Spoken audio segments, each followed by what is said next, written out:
Hello friends, स्वागत है आपका अपने YouTube चैनल में। इस वीडियो में हम पढ़ेंगे AI की सहायता से यूपी पुलिस कांस्टेबल का जागरण सीरीज का हिंदी का प्रैक्टिस सेट नंबर 1, जो आपको एकदम मूवीज की तरह सुनकर याद हो जाएगा। तो चलिए शुरू करते हैं। इस शानदार सफर में हम सबका स्वागत है। प्रश्न 1, संयुक्त व्यंजन का उदाहरण कौन सा है? सही उत्तर है ज्ञ। अब यहाँ ना एक बहुत स्वाभाविक सी उलझन होती है मुझे। हाँ, बताइए क्या उलझन है? मतलब जब हम ज्ञ बोलते हैं तो उसमें साफ साफ ग और य की ध्वनि आती है, तो फिर व्याकरण इसे ग और य का जोड़ क्यों नहीं मानता? यही तो इस अक्षर की सबसे बड़ी पहेली है। असल में ग का निर्माण ज और न्य से हुआ है। वो न्य जो च वर्ग का पंचमाक्षर होता है। अच्छा, तो ज और न्य। बिल्कुल। अगर हम सदियों पीछे जाएं तो संस्कृत में इसका उच्चारण ज के करीब होता था, लेकिन भाषा हमेशा बहती नदी की तरह होती है ना। हाँ, वो तो है। तो पीढ़ियों तक बोलते बोलते लोगों की जीभ ने इसे आसान कर लिया और ये ज्ञ में बदल गया। परीक्षा में ये सवाल इसलिए फंसाता है क्योंकि पेपर सेट करने वाला ये जानना चाहता है कि हमें इसका मूल रूप पता है या नहीं। मतलब जो सुनाई देता है वो इसकी असली बनावट नहीं है। हमारी जीभ ने शॉर्टकट ले लिया, लेकिन व्याकरण आज भी अपनी जगह पर टिका है। दिलचस्प है। बिल्कुल, व्याकरण अपनी जड़ों को नहीं भूलता। चलिए अब उस बात पर आते हैं जिसका जिक्र मैंने शुरुआत में किया था। प्रश्न 2, हिंदी शब्द की व्युत्पत्ति किस भाषा के शब्द से हुई है? सही उत्तर है फारसी। ये इतिहास का बहुत ही रोचक मोड़ है। ये तो ऐसा है जैसे कोई कहे कि भारत का नाम किसी और देश ने रखा है। हम तो इसे विशुद्ध भारतीय मानते आए हैं, ये फारसी कैसे हो गया? जब प्राचीन काल में फारस, जिसे आज हम ईरान कहते हैं, वहां के लोग व्यापार और यात्रा के लिए सिंधु नदी के पार आए तो उनके सामने एक उच्चारण की समस्या थी। उच्चारण की समस्या मतलब कैसी समस्या? उनकी भाषा में स ध्वनि का उच्चारण ह होता था, तो उन्होंने सिंधु नदी को हिंदू कहना शुरू कर दिया। ओह, तो सिंधु बन गया हिंदू। एकदम सही। और उसी हिंदू से हिंद बना और इस क्षेत्र में बोली जाने वाली भाषा को उन्होंने हिंदी नाम दिया।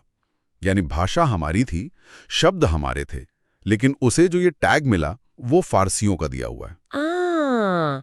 इतिहास के पन्ने और भूगोल की दूरियां एक शब्द में कैसे सिमट जाती हैं, ये उसका जीता जागता सबूत है। हाँ, शब्द अपने भीतर पूरा इतिहास समेटे होते हैं। चलिए, अक्षरों और शब्दों के इतिहास से निकलकर अब व्याकरण के एक ऐसे नियम पर चलते हैं जो अक्सर परेशान करता है। प्रश्न 3, इनमें स्त्रीलिंग शब्द कौन सा है? सही उत्तर है समिति। लिंग पहचानना कई बार मुश्किल होता है। बिल्कुल, मुझे हमेशा ये समझ नहीं आता कि निर्जीव चीजों का लिंग कैसे तय होता है। मतलब मेज स्त्रीलिंग क्यों है और पंखा पुल्लिंग क्यों? ये उलझन बहुतों को होती है। हिंदी में निर्जीव चीजों का लिंग निर्धारण ज्यादातर उनके अंत में आने वाली ध्वनि या फिर सदियों की परंपरा के आधार पर होता है। अंत में आने वाली ध्वनि जैसे समिति शब्द पर ध्यान दें, इसके अंत में ई की मात्रा है, इसे इकारांत शब्द कहते हैं।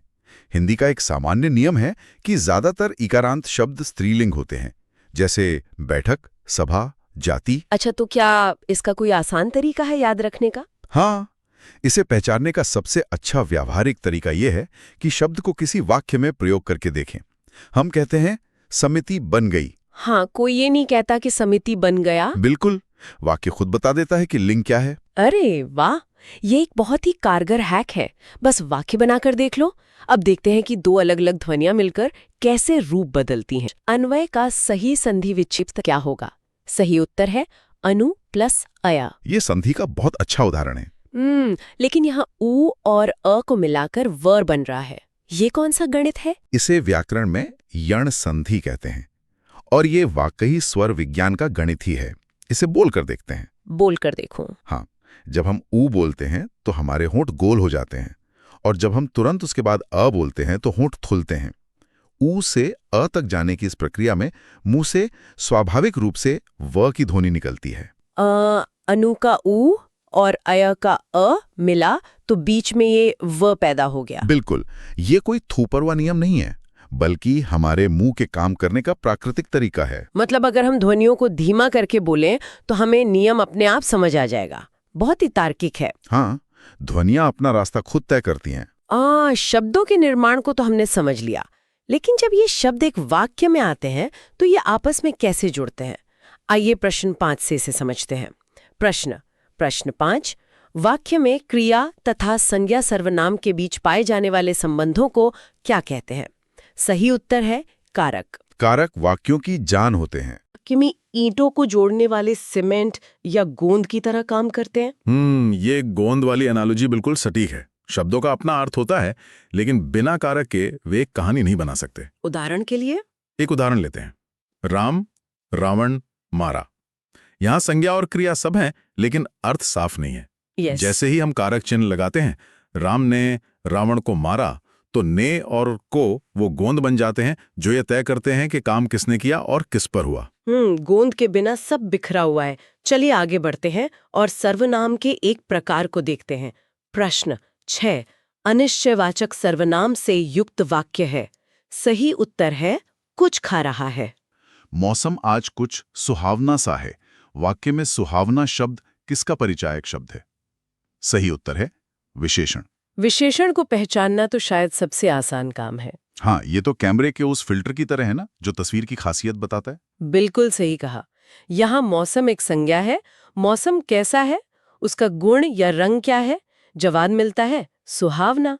जो शब्द किसी भी संज्ञा या सर्वनाम की विशेषता, दोष, रंग या आकार बताए, वो विशेषण है। और जब यही विशेषता साहित्य में ढल जाती है तो कैसा कमाल होता है, ये अगले प्रश्न में दिखता है। प्रश्न 8 मृगनयनी में कौन सा समास है? सही उत्तर है कर्मधारय। मृगनयनी बहुत ही काव्यमय शब्द है। हाँ, लेकिन ये बहुव्रीहि समास क्यों नहीं है? ये भी तो किसी विशेष व्यक्ति के लिए इस्तेमाल हो सकता है ना? ये बहुत भी बारीक और शानदार सवाल है। बहुव्रीहि में दोनों पद मिलकर किसी तीसरे विशेष व्यक्ति की ओर इशारा करते हैं, जैसे दशानन यानी रावण। तो मृगनयनी में क्या अलग है? मृगनयनी यानी हिरण जैसी आंखों वाली। इसमें मुख्य फोकस उस तुलना पर है। यहाँ एक पद उपमान है और दूसरा उपमेय है। जब भी ऐसा विशेषण विशेष्य या उपमान उपमेय का संबंध होता है तो वो कर्मधारय समास कहलाता है। यह सीधे तौर पर आंखों की सुंदरता का वर्णन कर रहा है। हिरण जैसी आंखें, साहित्य का अद्भुत सौंदर्य। खैर, अब बात करते हैं भाषा की शुद्धता की। कई बार जो हम बोलते हैं और जो सही होता है, उसमें जमीन आसमान का फर्क होता है। प्रश्न 9 शुद्ध वर्तनी का चयन कीजिए। सही उत्तर है हिरण्यकशिपु। इस शब्द में बहुत लोग गलती करते हैं। रुकिए, ये क्या बात हुई? हम बचपन से प्रहलाद की कहानी में हिरण्यकश्यप सुनते आए हैं। टीवी सीरियल से लेकर आम बोलचाल तक हर कोई यही बोलता है। हाँ, ये बहस का एक बहुत बड़ा मुद्दा है। ये सही है कि भाषा लोक व्यवहार से बदलती है। तो क्या भाषा में बहुसंख्यक लोग जो बोलते हैं वो सही नहीं माना जाता? मूल संस्कृत शब्द हिरण्यकशिपु था, जिसका मतलब है सोने के बिछौने वाला। लेकिन आम आदमी के लिए ये उच्चारण थोड़ा कठिन था। हाँ, कश्यप बोलना ज्यादा आसान लगता है। बिल्कुल। लोगों ने देखा कि कश्यप एक जाना पहचाना और आसान शब्द है, तो उन्होंने धीरे धीरे इसे हिरण्यकश्यप बोलना शुरू कर दिया। लेकिन जब हम प्रतियोगी परीक्षाओं की बात करते हैं तो वहां मानकीकरण और मूल स्रोत को ही सही माना जाता है। यानी बहुमत से व्याकरण नहीं बदलता, परीक्षा में तो जड़ें ही देखी जाएंगी। इसी जड़ की बात को आगे बढ़ाते हैं। प्रश्न 10 निम्नलिखित में से कौन सा शब्द तत्सम है? सही उत्तर है उद्गम। तत्सम और तद्भव का कॉन्सेप्ट भी तो इसी से जुड़ा है। हाँ, शब्द समय के साथ बदलते क्यों हैं? एकदम सही पकड़ा। मानव स्वभाव मूल रूप से अपनी सहूलियत खोजता है। बोलते समय हमारी जीभ वो रास्ता चुनती है जहां कम मेहनत लगे। अच्छा, तो तत्सम वो है जिनमें मेहनत लगती है? तत्सम यानी उसके समान, जो सीधे संस्कृत से बिना बदले आ गए, जैसे उद्गम। लेकिन जब लोग संस्कृत के कठिन शब्दों को अपनी सुविधा के लिए थोड़ा तोड़ मरोड़ लेते हैं तो वे तद्भव बन जाते हैं। जैसे क्षेत्र को खेत बना दिया। बिल्कुल। क्षेत्र बोलने में जोर लगता है तो लोगों ने उसे खेत कर दिया। यहाँ उद्गम अपने बिल्कुल शुद्ध और मूल रूप में है, इसलिए यह तत्सम है। आलस्य ने नई शब्दावली बना दी। क्या बात है। चलिए अब विलोम शब्दों की एक गहरी बात समझते हैं। प्रश्न 11 तिमिर का सही विलोम शब्द है? सही उत्तर है आलोक। तिमिर और आलोक दोनों ही बहुत खूबसूरत शब्द हैं। लेकिन अगर तिमिर का मतलब अंधेरा है तो इसका विलोम रोशनी या उजाला क्यों नहीं हो सकता? आलोक ही क्यों? क्योंकि शब्दों का भी अपना एक क्लास या स्तर होता है। स्तर मतलब? भाषा का नियम है कि तत्सम शब्द का विलोम तत्सम ही होगा और तद्भव का विलोम तद्भव। तिमिर एक उच्च स्तरीय संस्कृतनिष्ठ शब्द है। इसलिए इसके सामने हम आम बोलचाल का उजाला नहीं रख सकते। अंधेरा का उजाला होगा, लेकिन तिमिर का विलोम उसी के स्तर का शब्द आलोक ही होगा। दोनों का वजन बराबर होना चाहिए। शब्दों की भी अपनी एक मैचिंग होती है। अब एक शब्द में पूरी बात कहने का हुनर देखते हैं। प्रश्न 12, जो मोक्ष की इच्छा रखता हो के लिए एक शब्द। सही उत्तर है मुमुक्षु। इसे भाषा की किफायत कहते हैं।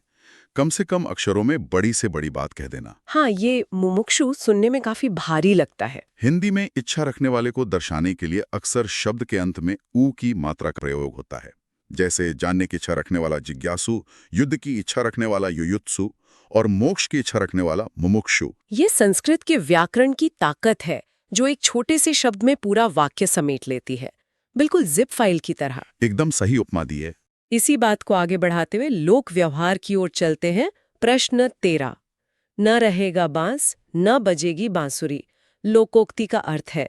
सही उत्तर है झगड़े की जड़ को नष्ट करना। ये तो हमारी रोजमर्रा की समस्या सुलझाने की बहुत पुरानी तकनीक है। हाँ, मतलब अगर बांसुरी की आवाज से चिढ़ है तो बांसुरी तोड़ने का क्या फायदा। बिल्कुल, लोग नहीं बना लेंगे। लोकोक्तियां असल में समाज का कई पीढ़ियों का निचोड़ा हुआ अनुभव होती है।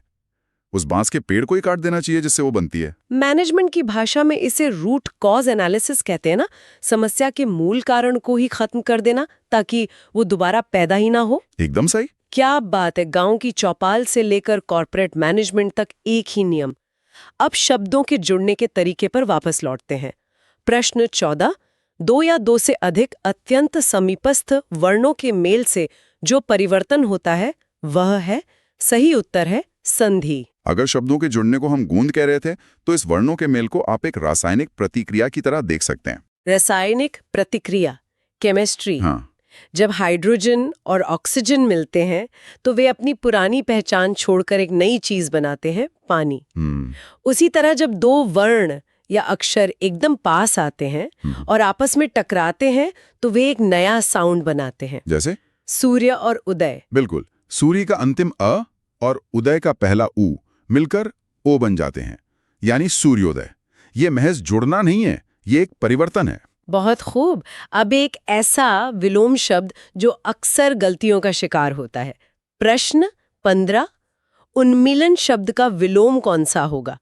सही उत्तर है निमीलन। उन्मीलन और निमीलन ये दोनों शब्द काफी कंफ्यूज करते हैं। हाँ, इसका मतलब क्या है और ये काम कैसे करता है। उन्मीलन का शाब्दिक अर्थ है पलकों का खुलना या किसी चीज का प्रकाश में आना, जैसे कमल की पंखुड़ियों का खिलना। अच्छा, तो निमीलन इसका उल्टा हुआ। हाँ, इसका ठीक उल्टा मैकेनिज्म है पलकों का गिरना या सिकुड़ना, जिसे निमीलन कहते हैं। अक्सर लोग उन्मीलन का विलोम उन्मूलन से कंफ्यूज कर जाते हैं। ओहो, उन्मूलन यानी जड़ से उखाड़ना।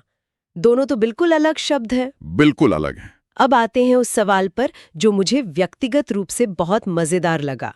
प्रश्न 16, शुद्ध वाक्य को छांटें। सही उत्तर है मेरे दोस्त के पिताजी तंबाकू के पुराने व्यापारी हैं। ये सवाल वाकई मजेदार है। इस सवाल के बाकी विकल्प क्या थे जो ये इतना खास है। इसके बाकी विकल्प शब्दों के क्रम की अहमियत बताते हैं। एक गलत विकल्प था मेरे दोस्त के पुराने पिताजी तंबाकू के व्यापारी हैं। पुराने पिताजी, ये सुनकर किसी की भी हंसी छूट जाए, है ना। अब जरा सोचिए, पिताजी पुराने या नए कैसे हो सकते हैं। यहाँ पुराना विशेषण है जो व्यापारी के लिए इस्तेमाल होना चाहिए। मतलब विशेषण को गलत जगह रख देने से वाक्य न सिर्फ गलत होता है बल्कि हास्यास्पद बन जाता है। शब्दों की सही पार्किंग बहुत जरूरी है। हाँ, व्याकरण में सही जगह बहुत मायने रखती है। चलिए अब शब्दों के अलग अलग रूप और उनके अर्थों में गोता लगाते हैं। प्रश्न 17, इनमें से कौन सा शब्द भाल का पर्यायवाची शब्द नहीं है। सही उत्तर है गेंद। यहाँ गेंद बिल्कुल ऑड वन आउट है। वही तो, यहाँ गेंद कैसे आ गया। ये तो बिल्कुल अलग चीज है। भाल का अर्थ होता है माथा या मस्तक। इसके पर्यायवाची कपाल, ललाट आदि होते हैं। गेंद का इससे कोई लेना देना नहीं है। तो फिर गेंद ऑप्शन में क्यों रखा गया। दरअसल ये प्रश्न इसलिए रखा जाता है क्योंकि अंग्रेजी शब्द बॉल और हिंदी के भाल की ध्वनि लगभग एक जैसी लगती है। परीक्षक ये देखना चाहता है कि हम इस ध्वनि साम्य से भ्रमित तो नहीं हो रहे। परीक्षक हर तरफ से दिमाग की कसरत करवा रहे हैं। अब एक ही शब्द के कई अर्थ देखते हैं। प्रश्न 18, इनमें से कौन सा शब्द अली शब्द का अर्थ नहीं है। सही उत्तर है गले का आभूषण। अली या अली हिंदी साहित्य का एक बहुत ही प्रचलित अनेकार्थी शब्द है। हाँ, कवियों ने इसका खूब प्रयोग किया है। बिल्कुल। इसका एक अर्थ भंवरा होता है और दूसरा सखी या सहेली होता है, लेकिन गले का आभूषण इसका अर्थ कभी नहीं होता। साहित्य से ही जुड़ा हुआ एक और दिलचस्प शब्द है। परंपरा से चली आ रही बात के लिए इनमें से उपयुक्त शब्द कौन सा है? सही उत्तर है अनुश्रुति। ये शब्द बहुत ही गहरा है। आजकल तो सब कुछ लिखित या डिजिटल होता है, फिर इस शब्द का क्या महत्व है? इसका ऐतिहासिक महत्व बहुत गहरा है। अनु का मतलब है अनुसरण करना या पीछे पीछे चलना, और श्रुति का मतलब है सुनना। अच्छा, मतलब सुनकर आगे बढ़ाना? हाँ, मानव इतिहास का एक बहुत बड़ा हिस्सा ऐसा है जब लिपियां नहीं थीं, तब ज्ञान, कथाएं और नियम एक पीढ़ी से दूसरी पीढ़ी को सिर्फ सुनाकर ट्रांसफर किए जाते थे। हमारी कई लोक कथाएं और प्राचीन ग्रंथ अनुश्रुतियां ही हैं। ये सुनकर ऐसा लगता है जैसे हमारे पूर्वजों की आवाजें आज भी इन शब्दों में गूंज रही हों। हाँ, भाषा एक जीवित धरोहर है। अब जरा मिलते जुलते शब्दों की बात करते हैं। प्रश्न 20, करण और कर्ण का अर्थ है, सही उत्तर है काम और कान। यह समश्रुत भिन्नार्थक शब्द का बहुत अच्छा उदाहरण है। मतलब सुनने में एक जैसे पर अर्थ अलग। बिल्कुल। करण का अर्थ है कोई काम करना या साधन, जैसे करण कारक, जबकि कर्ण एक तत्सम शब्द है जिसका सीधा अर्थ होता है कान। अब वाक्यों की बनावट पर आते हैं, जो कभी-कभी भूल भुलैया जैसी लगती है। प्रश्न 21, वाक्य का नाम बताओ। रमेश ने बताया कि वह घर जा रहा है। सही उत्तर है मिश्रित वाक्य। वाक्यों के प्रकार अक्सर कंफ्यूज करते हैं। हम इसे कैसे पहचानें कि यह मिश्रित है या संयुक्त? इसे पहचानने का एक बहुत ही व्यावहारिक तरीका है अधूरेपन का एहसास। मिश्रित वाक्य में एक मुख्य वाक्य होता है और दूसरा उस पर आश्रित। अधूरेपन का एहसास वो कैसे? अगर हम सिर्फ इतना बोलें, रमेश ने बताया, तो सुनने वाला पूछेगा क्या बताया? बात अधूरी है। इसे पूरा करने के लिए कि वह घर जा रहा है की जरूरत पड़ी।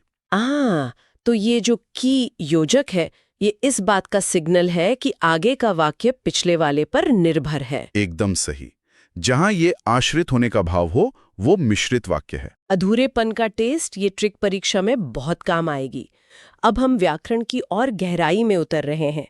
प्रश्न 22, किस वाक्य में निपात का प्रयोग नहीं हुआ है? सही उत्तर है मुझे एक गिलास दूध चाहिए। निपात वाक्यों में बहुत दिलचस्प भूमिका निभाते हैं। यहाँ मैं समझना चाहूंगी, ये निपात आखिर करता क्या है? इसे आप लिखित भाषा का हाइलाइटर मान सकते हैं। हाइलाइटर, वो कैसे? जब हम बोलते हैं तो अपनी आवाज के उतार चढ़ाव से किसी बात पर जोर दे सकते हैं, लेकिन लिखते समय आवाज तो होती नहीं, तब हम निपात का इस्तेमाल करते हैं, जैसे ही, तो, भी। जैसे तुम ही ये काम करोगे। बिल्कुल। इसका मतलब है कोई और नहीं कर सकता। लेकिन इस विकल्प में मुझे एक गिलास दूध चाहिए, ये एक बिल्कुल सपाट जानकारी है। इसमें किसी चीज पर कोई अतिरिक्त जोर नहीं डाला गया है, इसलिए इसमें निपात नहीं है। क्या शानदार व्याख्या है।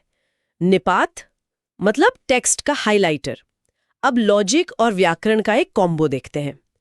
प्रश्न 23, पेड़ों पर मैना बैठी है। इस वाक्य का शुद्ध रूप क्या होगा? सही उत्तर है पेड़ पर मैना बैठी है। इस वाक्य को पढ़कर क्या लगता है? मुझे लगता है यहाँ तो सिर्फ कॉमन सेंस काम कर रहा है। बिल्कुल।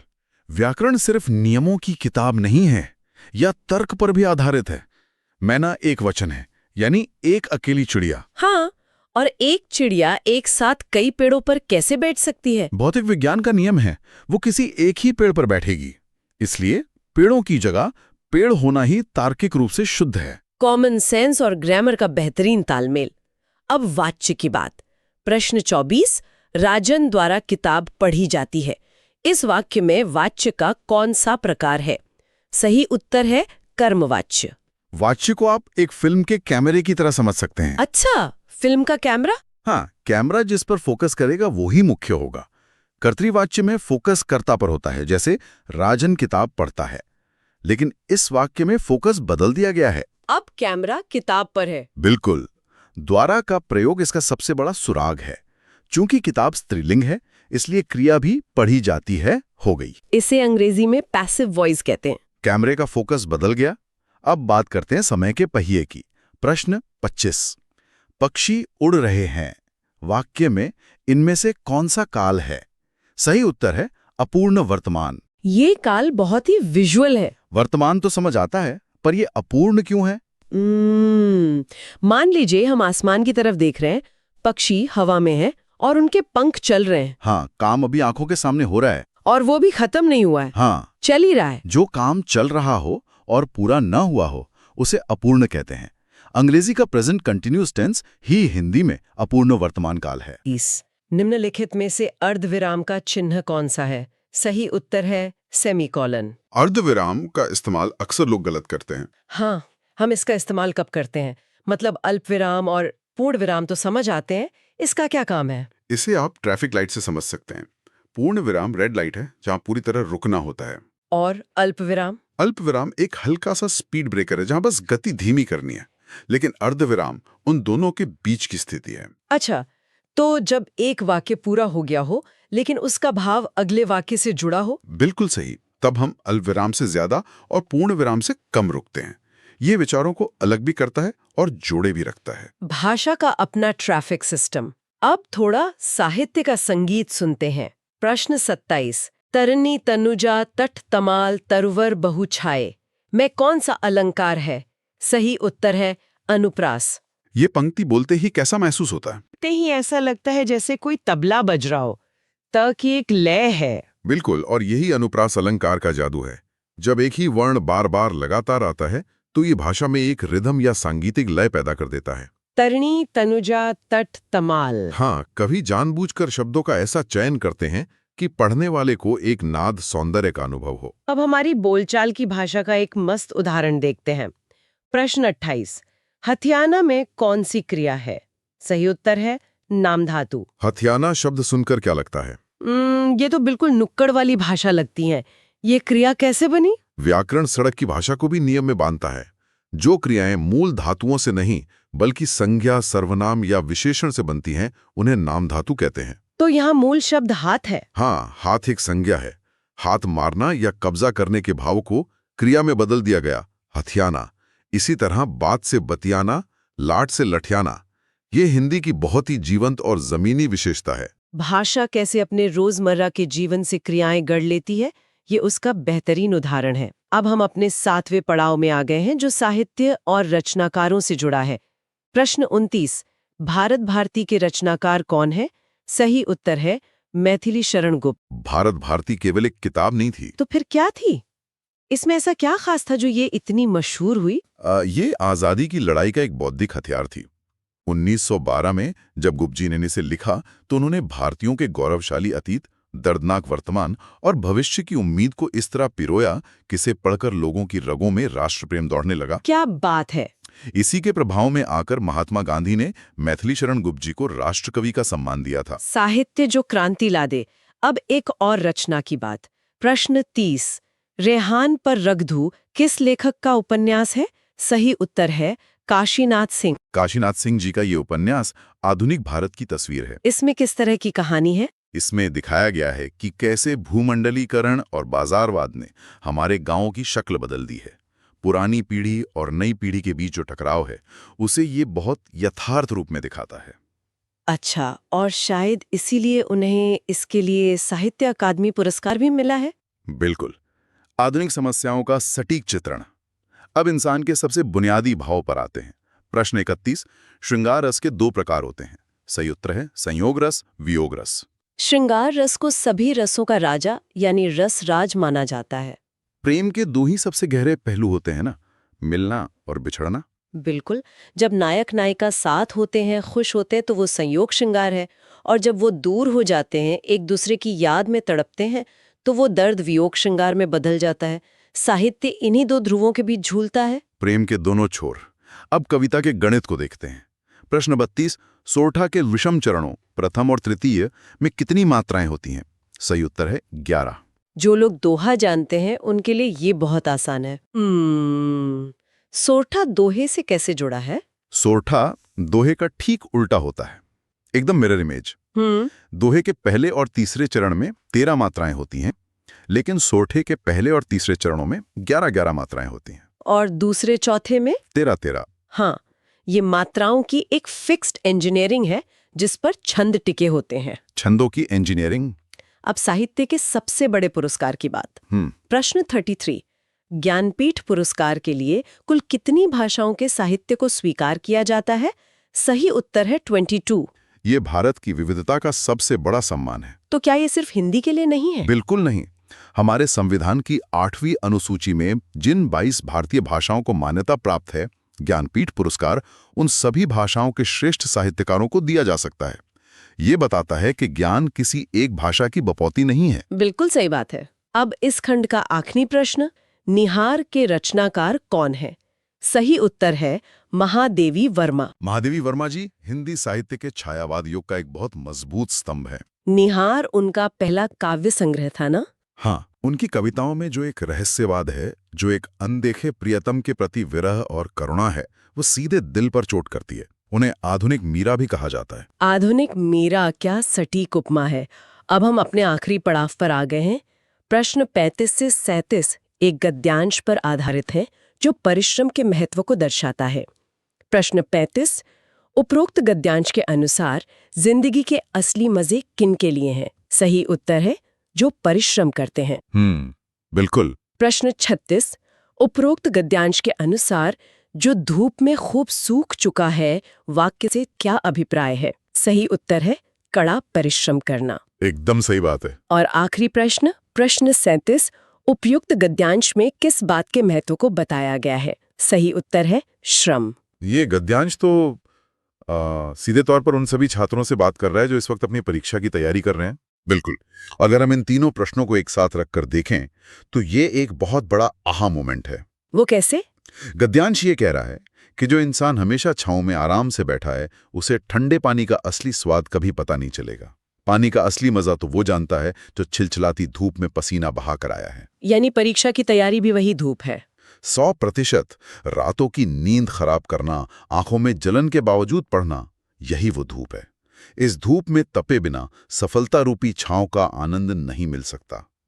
जो जितना कड़ा श्रम करेगा, उसकी सफलता का स्वाद उतना ही मीठा होगा। क्या बात है, बिना तपे सोना नहीं निखरता। तो दोस्तों, ये था हमारा 37 प्रश्नों का सफर। हमने ज्ञ अक्षर की बनावट से शुरुआत की थी, फारसी लोगों द्वारा हिंदी का नामकरण देखा, कारक रूपी गोंद को समझा। हाँ, और निपात के हाइलाइटर से लेकर साहित्य के ज्ञानपीठ तक गए। बिल्कुल। और अंत में जीवन में पसीने और श्रम के अमूल्य महत्व को महसूस किया। मेरा ये चैनल सब्सक्राइब करें और मेरे हर अपडेट आपको मिले, इसके लिए बेल आइकन जरूर दबाइएगा।